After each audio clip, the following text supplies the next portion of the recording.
When we were dealing with functions with a single independent variable, we learned how to take derivatives, and then we applied the concepts of first and second derivatives to look at identifying local extrema, so local maximums, local minimums. Now we want to do that same thing for functions with multiple independent variables, but we want to start off by visualizing what that problem looks like. So to kind of get a concept of what we're trying to solve and what the point is when we find that point or those points, what they mean in the context of that function. So when we look at optimizing functions with one independent variable, so that would be considering a function y equals f of x,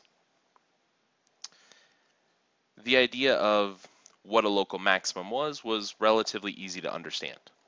So we looked for some point where our function changed from increasing to decreasing. If we could find a point where that occurred, then we would identify that as a local maximum. Or in this case, this point's actually an absolute maximum as well, because this graph never curves back up. But let's say we changed this function a little bit and added a point where this function was decreasing and then changed direction again and started increasing. So now we would have a second point that we could identify as a local minimum.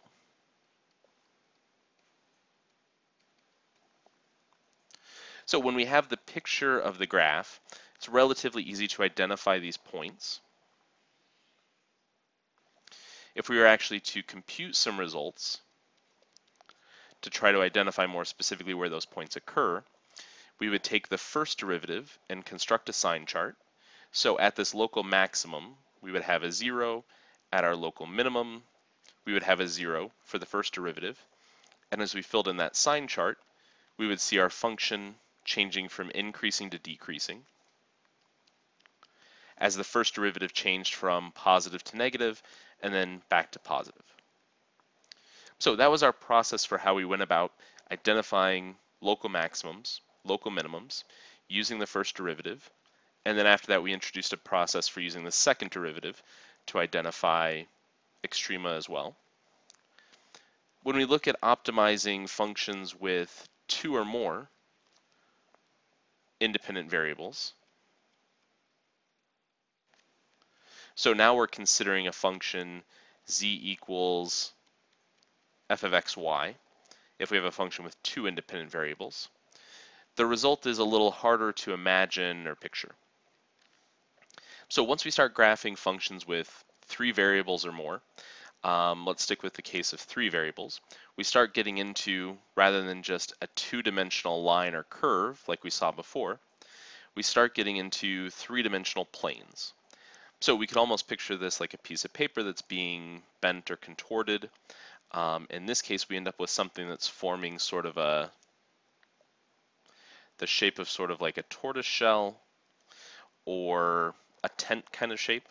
So we have to start picturing what these things look like in 3 dimensions to understand visually what's going on when we find these extrema. But really all that matters is we're going to try to identify some point, which in this case would have 3 coordinates, x, y, z. So x and y being the 2 independent variables, and then z representing the function value. So we would have some function x, y, z, or some coordinate point x, y, z, meaning that there exists some point a, b. So specifically when x is a, when y is b, such that f of a, b takes on a larger function value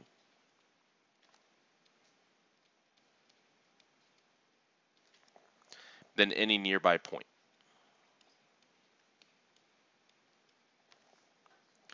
So these are more complex to graph, and in fact, if we're not using a computer or something like that, most graphing calculators are going to have trouble graphing anything 3-dimensionally for us. So we want to get an idea, though, of what this concept means when we're identifying local extrema for functions with multiple independent variables. We're ending up with some plane that's curved or contorted, but we still have some point that's serving as that either local extrema, either that local maximum or local minimum, meaning its function value, this value of z or f of xy, is larger than any other function value nearby on that plane.